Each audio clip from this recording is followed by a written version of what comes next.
Laidą remia Lietuvos medžiotojų ir žvejų draugija. Optik Spot. Optiniai taikikliai, termovizoriai ir profesionali konsultacija. Susisiekite. Kalbiname Lietuvos medžiotojų ir žvejų draugijos pirmininką Virginijų Kantauską. Gerbiamas Virginijau, pakalbėkime apie vidinę medžiotojų ir žvejų draugijos struktūrą. Jūs vienijate Lietuvoje daug skyrių, kurie įsidėstė per visą Lietuvos mūsų ar ne žemėlapį. Kokia apimtis tų skyrių? Žinote, toks labai skambus klausimas yra ir skambi frazė Lietuvos medžiotojų žvejų draugija.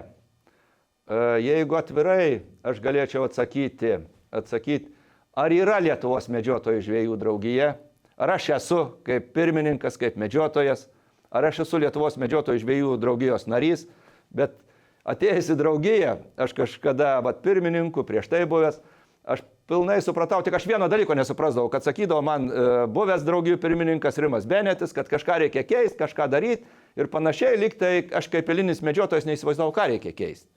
Ką čia dar reikėtų pertvarkyti? Ką reikėtų pertvarkyti, bet atėjęs aš aiškiai pamačiau, kad draugija susideda iš Kantausko, kuris yra visuomeniniais pagrindais, be atlyginimo, be nieko, tik visuomeniniais pagrindais, savo emocijom, savo laisvalaikį aukojantis ir direktorius ir samdoma buhalterė.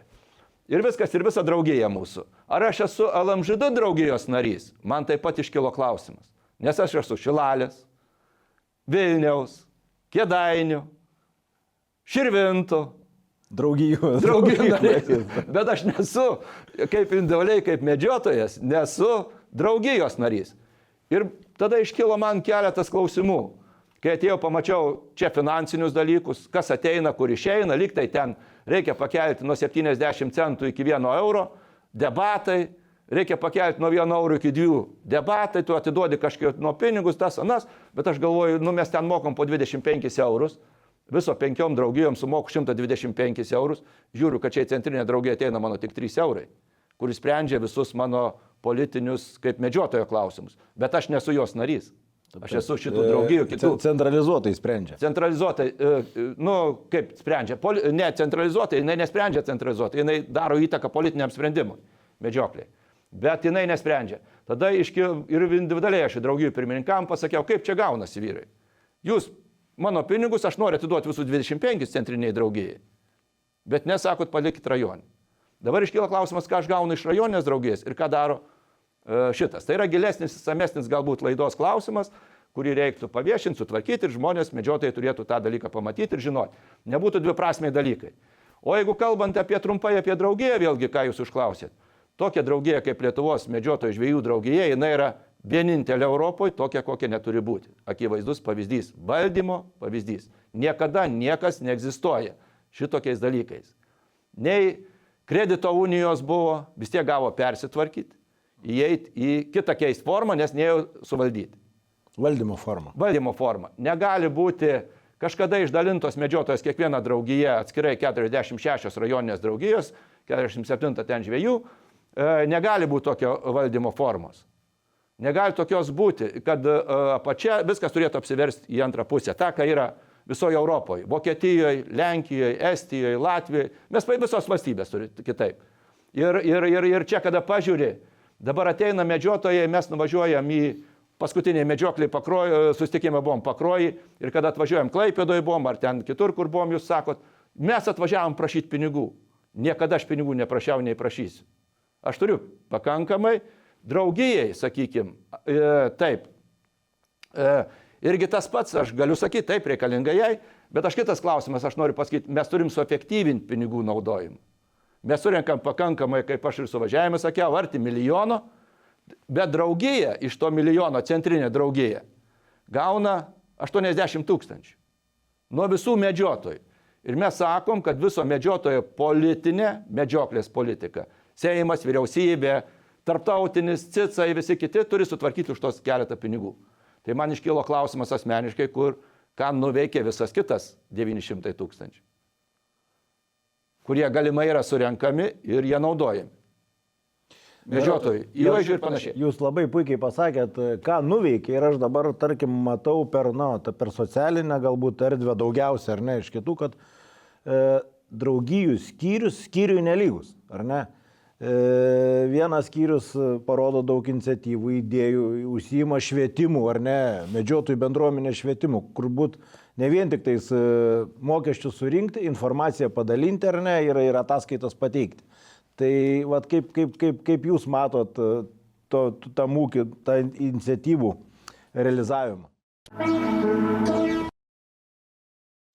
Laidą remia Lietuvos medžiotojų ir žvejų draugija. OpticSpot. Optiniai taikikliai, termovizoriai ir profesionali konsultacija. Susisiekite. Inferiai Mate Mach 50R. Aukščiausios kokybės universalus termovizinis priedėlis, tinkantis visiems populiariausiams taikikliams. Dabar su integruotu tolimačiu. Užtikrintam ir tiksliam jūsų šūviui. Ieškokite mūsų tinklapyje inferioutdoor.lt. Čekiški termovizoriai, optikos, termovizoriniai priedėliai bei taikikliai. Pardavimas, konsultacija, servizas. Hunted LT.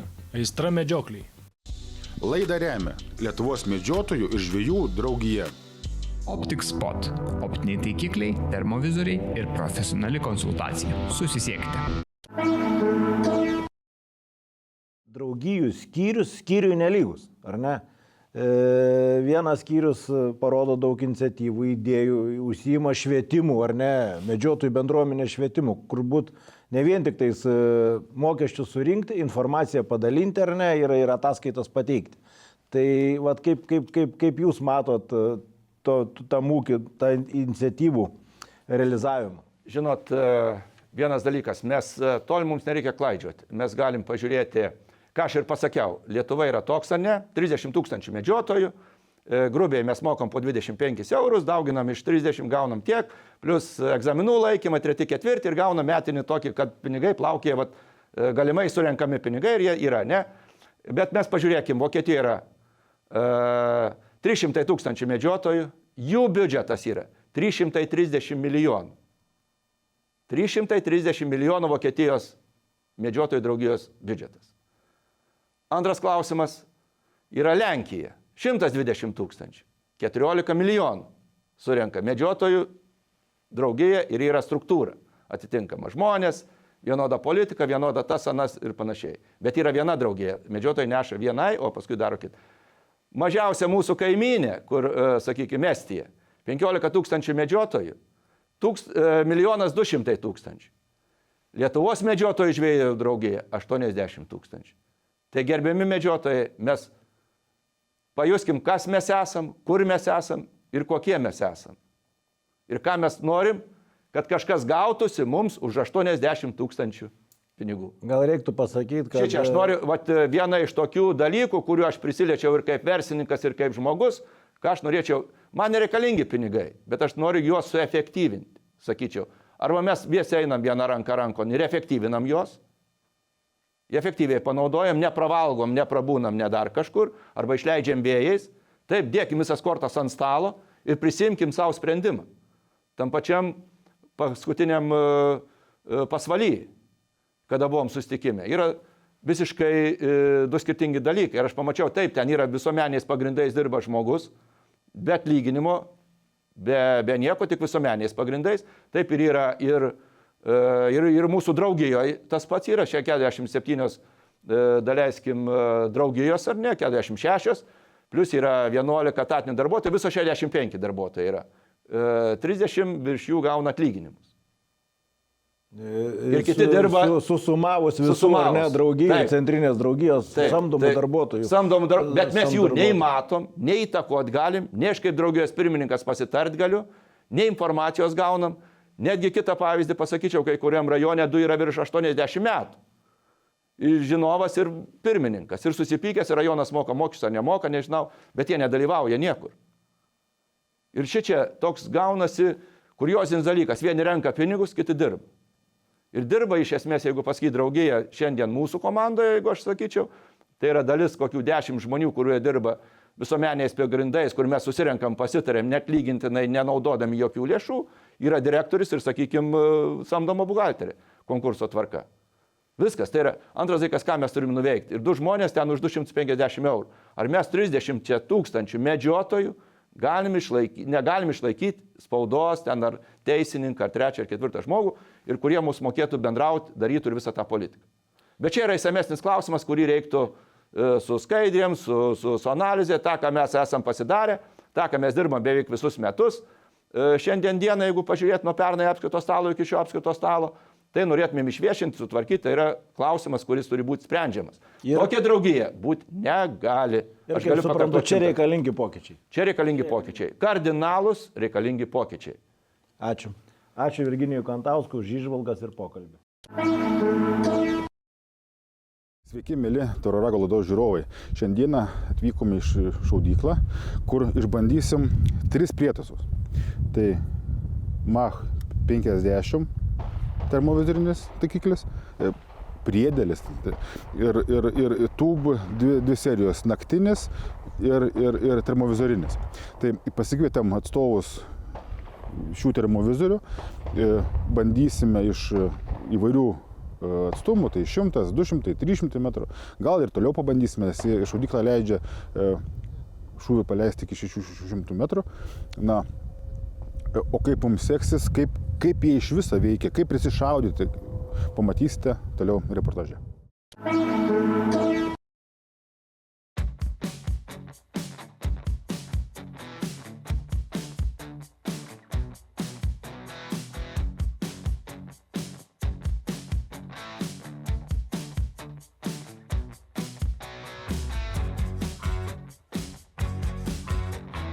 Tai pirmą prišaudinėjom termovizorinį taikiklį, prišaudimą atliekam 100 metrų atstumu, pasidarysim pirmą 100 metrų korekciją, o po to galima bus tą korekciją didinti iki didesnių atstumų ir juos išsaugoti.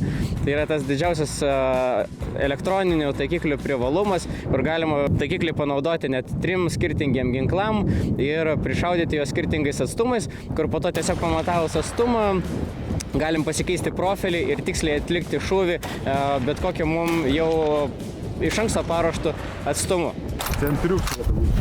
Prišaudimas atliekamas standartiniu būdu, atliekamas šūvis, o po to į šūvį nuvedamas optinio taikiklio kryžius į centrą ten, kur buvo pataikyta. Pats irgi didžiausias privalumas elektroninių prietaisų yra tas, kad žymiai lengviau visą tai pasidaryti, nes nuvedus taikiklį į centrą, kur buvo taikytasi, galima atlikti vaizdo užšaldymą, tą frizinimą vadinamą, ir po to kryžiuką lygiai, ramiai, gražiai nuvesti tiesiog iki pataikymo vietos. Tas labai aplengvina visą prišaudimą ir praktiškai viską galima padaryti 2 šūvių pagalba.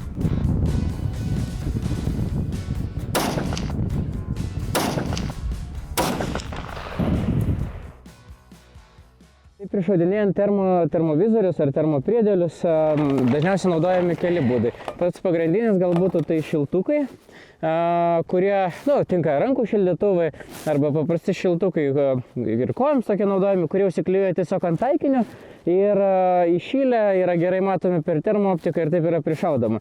Arba yra dar papildomas būdas ir gal biškai paprastesnis, naudojamas lauko sąlygom, kai yra klijuojami juosta.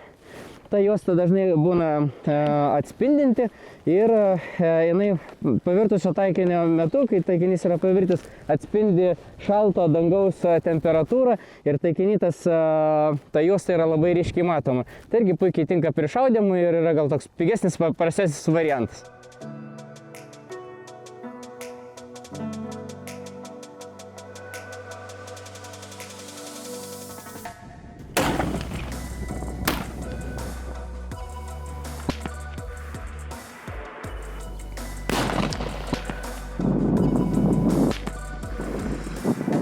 O dabar bandysim prišaudyti termovizorinį priedėlį, kuris montuojasi ant jūsų dieninio optinio taikiklio.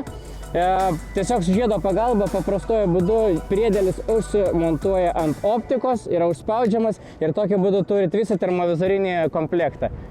Tai pirmiausia prisišaudom 100 metrų. Gali būti, kad paklaida bus nedidelė, bet vis tiek įsitikinti reikia ir precizika turi būti. Todėl maksimaliai suvesime termovizorinį taikiklį su optinio taikiklio prišaudimu. Taip turėsim gerą rezultatą ir kitais didesniais atstumais. Tai bandom prisišaudyti ir toliau eisim į sekančią testavimo etapą.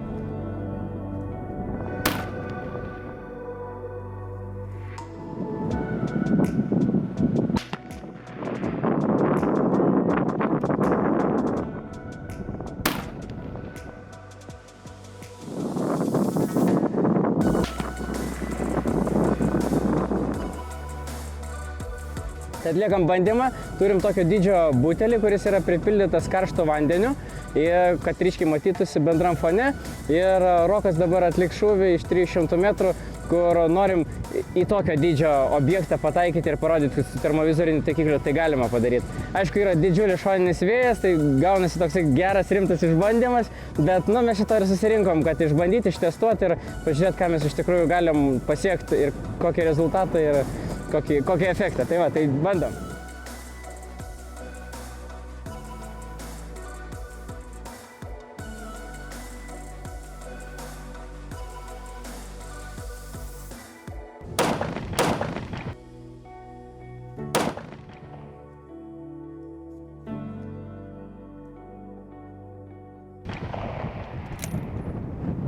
Na, apibendrinimui tada norėčiau papasakoti, ką mes čia darėm, kaip pavyko ir kodėl mes tai darom.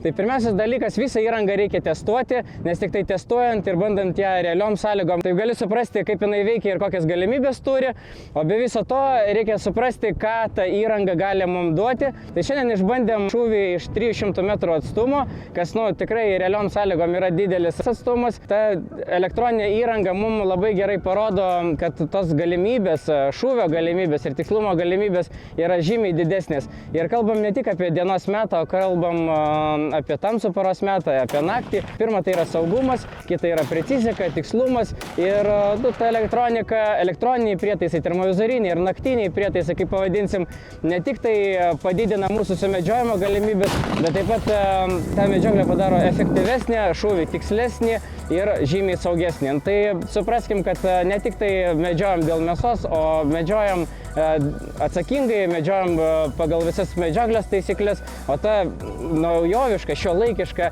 elektroninė technika tiesiog padeda visą tai padaryti daug efektyviau, tvarkingiau ir etiškiau. Šiandien atvykom į šaudyklą išbandyti optinius taikiklius ir priedėlius iš tolimų atstumų. Tai iš pradžių prisišaudėme ant 100 metrų atstumo.